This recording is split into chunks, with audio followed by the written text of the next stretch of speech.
pur et puis on peut le répéter 1000 fois. Et c'est pas ah oui, c'est ça. La dernière fois que j'ai T'es un créé... médecin du monde, en fait. C'est toujours été comme ça.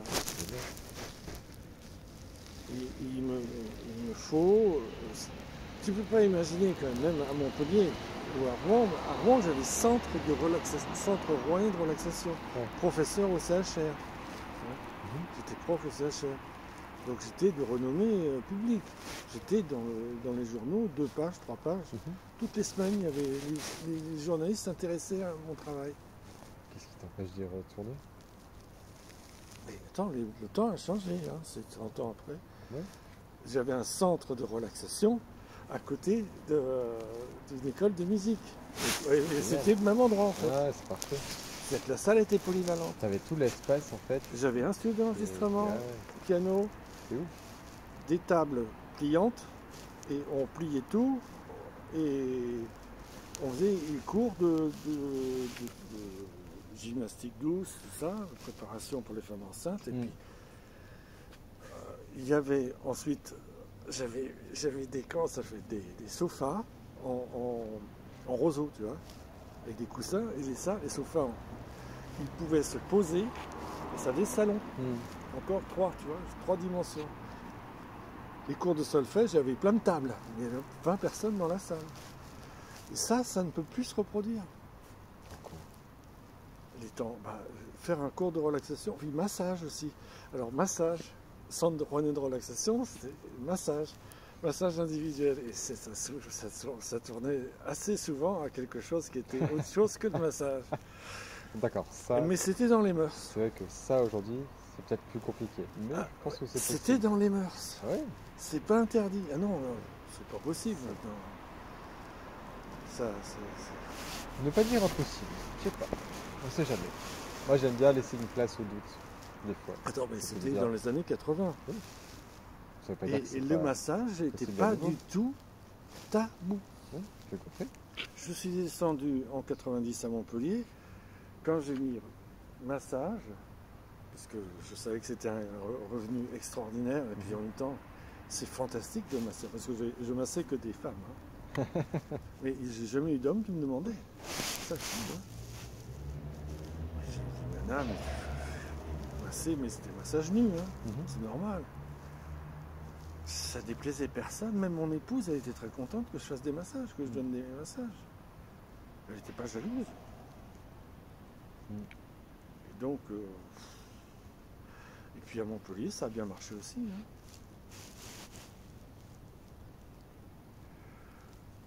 J'aimerais bien, mais je ne vois pas. Tout a changé, tout a changé, tout a changé. Plus complexe. Déjà donné des cours de musique. Maintenant, il y a énormément de concurrence. Sur le bon coin, des fois, je fais des cours de piano, je fais des cours de musique. Enfin, parce que je vois aujourd'hui. Je sens vraiment pas. Tu vois.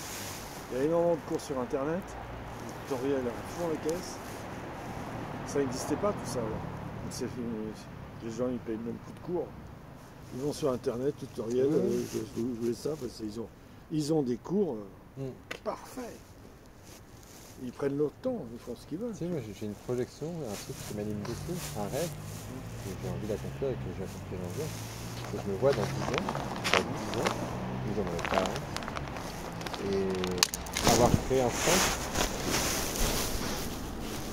centre, un bâtiment, tu vois, qui là, qui existe un peu en centre-ville, de la nature, peu importe, les deux peut-être, et à la fois du coaching, des endroits juste pour se masser, des endroits juste pour faire de la musique. Tu as vu le massage qu'elle t'a fait là, ça fait du bien. Ouais, non mais le point que je veux dire c'est que il est possible de le créer sur un plan à long terme. Moi c'est ce que je fais. Moi je l'ai fait moi. Mais ça peut être refait. Ouais. Et en même temps on me prenait vachement sérieux au point que j'étais. Quand je faisais des conférences sur le massage pour les femmes enceintes. On peut le faire rapidement en plus. À une conférence, il y a une dame qui est venue, c'était la directrice de l'hôpital Charles-Nicolle. Ouais, bah elle est intéressée. 15 000, elle envoyait 3 jours après, j'étais professeur. Ah oui, elle envoyait tout le monde. J'étais professeur à l'hôpital Charles-Nicolle. Cool. Ah bah ça m'a fait une carte de visite. Ah ouais, monumentale. C'est énorme, hein. Super. t'as attiré les bonnes personnes parce que t'as vibré les bonnes vibrations. Et les temps ont changé, parfois même en positif, dans Et c'est là où dans les hôpitaux. T'as des sophrologues, des hypnotiseurs, t'as des gens qui font des La qui tirent le feu. vibration, c'est la vibration qui compte. Ce que tu as ressenti, cette facilité de faire des massages comme ça, c'est une vibration, c'est pas les temps ont changé, c'est pas l'extérieur, c'est pas le monde. On peut encore le faire aujourd'hui. C'est une vibration qu'on émet et qui fait ça. C'est une vibration qui t'a rencontré cette nana qui a fait ta clientèle à toi. Ah, Ouais. Ah, mais j'avais déjà une clientèle. Oui, Mais ça a donné un plus. Ouais. J'étais déjà bien connu à cause de la Oui. musique. Mais c'est... C'est magnifique. Quand tu as un journal comme ça, où tu as photo là, des articles de tous les côtés, c'est ça. Tu les as gardés, j'espère. Ah oui, j'ai un pressbook, j'ai 500 pages. C'est magnifique. Oui, c'est incroyable. Bah,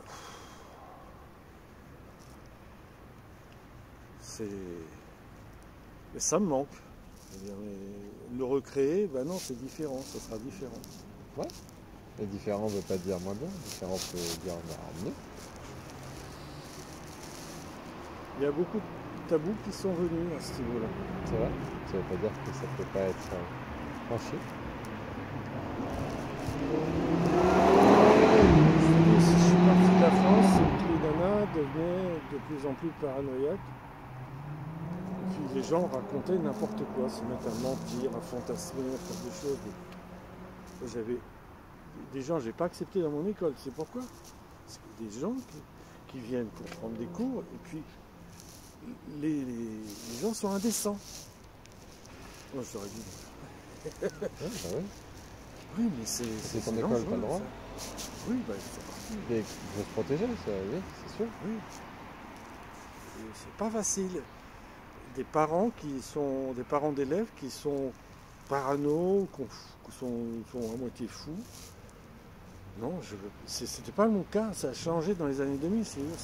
Bon, j'avais quand même enseigné depuis 25 ans avant. Et le fait qu'il y ait plus de personnes comme ça, ça veut dire que J'ai commencé très tôt à enseigner, j'avais 15 ans. Ces personnes-là, J'avais jamais vu ça. Tu peux te protéger et les éviter. Et te concentrer que Quand sur ils deviennent une majorité. Plus tu te concentres sur là où il y en a déjà, plus tu vois que c'est ça qui compte. Je dis pas de ne pas regarder cette majorité, je dis juste de regarder que ce qui te plaît, c'est les gens avec qui déjà ça marche. Il faut que je rencontre des masseuses, que je trouve. Exactement. Je continue les et massages. des masseuses sur cette vibration-là, cet esprit-là, de mesure. Oui. Il y en a. Il m'est arrivé une expérience à la Grande Motte, attention, complètement bizarre, complètement inattendue. Au café, je te confie, au café où j'avais rencontré cet élève à la Grande Motte, je suis retourné plusieurs fois, mais j'ai plus eu le temps d'y retourner, parce qu'il y a eu un truc de fou qui est arrivé. Il fêtait. C'était comme pareil, oui, ça marche bien. Là, oui, vite fait. On allait boire un café samedi, quelque chose. Je crois qu'on en avait parlé. Je n'ai pas personne. C'était pas. Juste après l'emménagement, tu me disais que tu avais rencontré quelqu'un qui avait été boire un café. Quelqu'un d'autre. C'est-à-dire que c'était pas du tout prévu, mais j'étais. Encore une fois, j'avais besoin de rencontrer des gens, tu vois, vraiment, parce que. J'ai besoin de faire avancer. Ah oui, c'est important, ça me manque, vu la vie que j'ai vécue. Depuis que je suis enfant, je n'ai pas arrêté de rencontrer des gens. Le besoin, c'est quand au moment où on l'écoute, ce qui s'est passé, c'est aller rencontrer des gens. Et la soirée était sympa dans un café, et les gens avaient un peu vu moi, tu sais bien, je ne peux pas être ivre. Et il y avait la copine du pompier, le capitaine des pompiers, qui se plaignait d'avoir un OK. Ok. Tu vois, tu dis OK. Ouais.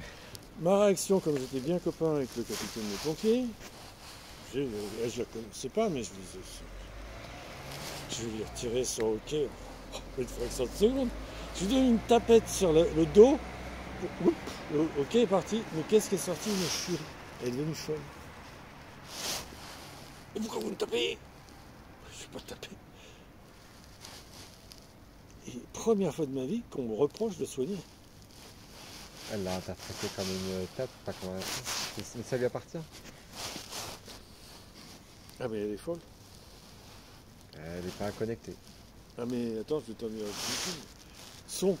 je me suis aperçu Ou elle est que connectée à autre chose. je savais pas, mais j'étais copain avec son père, qui venait de m'inviter à boire et qui me connaissait, parce que depuis que je suis à la Grande Motte, il m'a vu plusieurs fois.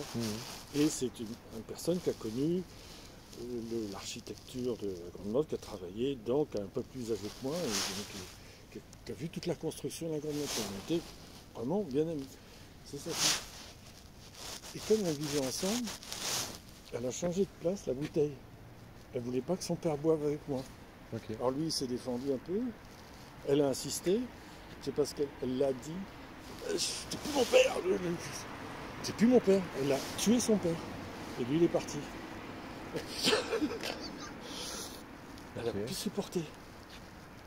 Et lui, il n'a pas supporté que sa fille parle devant tout le monde, l'engueule, et lui donne des ordres et puis le traite comme si c'était pas son père. Et puis une autre dame qui était avec moi, pareil. Elle se fait insulter par... c'est pas le patron, hein, c'est le capitaine, c'est un client. Ah, je me suis dit, purée, cette soirée, c'est... on s'est aperçu, on a discuté avec cette dame que j'ai rencontrée ensuite. Il y a des gens donc, à la Grande Motte qui sont un peu cinglés, mais c'est surtout l'alcool et la drogue. Alcool et drogue. On voit un carton. Ah, on voit un carton, on voit étranger, oui, mais c'est le capitaine des pompiers, tu vois. Non mais je sais. Qu'est-ce que je te dis? Moi ça me fait rire. Oui. Et ça il y en a partout. Du coup, ce qui est intéressant là-dedans, c'est ça que j'aime, c'est dans les gens que je rencontre, finalement, je suis convaincu de ceux qui restent parce qu'il n'y en a pas beaucoup. Et c'est ça qui compte. De se sentir en famille avec les gens qui nous suffisent. Ça ne veut pas dire de ne pas étendre le cercle, expansion. Non. Ça veut juste dire déjà d'apprécier les gens qu'on a déjà et qu'on aime. Ceux qui font des mauvaises vannes et tout. Ça a foutu un froid à tous les clients qui étaient là, cette histoire. Ah bah oui, j'imagine bien. Oui. Parce qu'elle gueulait comme une folle. J'imagine bien. Et en me regardant, comme si je l'avais transpercée. Mais en fait, elle était habitée, on s'est renseigné. C'est une fille qui est malade, très très malade, psychiatrique. Peut-être. Ah bah oui, c'est pour tuer le père devant tout le monde, hein. Ça c'est rare ça. Il y a des gens qui tuent le père mais d'une manière discrète, tu vois. Et là c'est sur une terrasse de café en plein match du rugby. Elle avait besoin de se libérer. France-Australie et France-Australie. Elle avait besoin de se libérer de son père. J'ai libéré d'un hockey. Ça a déclenché une bombe. Ouais, non mais c'est le chemin que ça Alors fait. que je lui faisais un cadeau, quoi. C'était gratuit. Elle voit pas encore le chemin, le cadeau que ça lui fait. C'est juste ça. Ah bah ça... Elle voit pas encore peut-être la libération de son père, elle peut permettre à plus de choses dans sa vie. Le père, comme cadeau, il n'a pas vu non plus qu'il va gagner une fille indépendante, qui plus a trouvé de faire le petit papa gâteau, les équations de ma fille. Donc là, chacun a à gagner dans cette histoire, dans ce cadeau. Mais ils ne l'ont pas encore vu. Donc c'est normal qu'ils vont construire. Mais ils verront. Ou pas. Ça leur appartient. Mais moi je souhaite qu'ils le voient. Et c'est tout. Parce que je me suis dit, il faut y aller mollo. De toute façon, je n'ai jamais senti ce mec. Bah voilà, c'est déjà de base, tu vois. Dès le début, ça faisait 3 fois que je le voyais. Ouais, comme quoi. Parce que je ne m'étais pas trompé. Hein. J'aurais dû me méfier davantage, tu vois. Je suis rentré, moi je sens plus mon dos. 11, il est 4h30. Ah mais il y a... Peut-être le tram d'ici, ouais, pas longtemps. Dans une demi-heure. C'est peut-être plus ça. 5h30. C'est bien, hein. Comment on fait pour savoir? Tape sur Google, horaire, tram Montpellier. C'est la ligne quoi déjà? C'est la ligne 1 ou 3? Toi c'est 3 toi. Montpellier, ligne 3. Ligne 3, ouais. CA3. Non, horaire.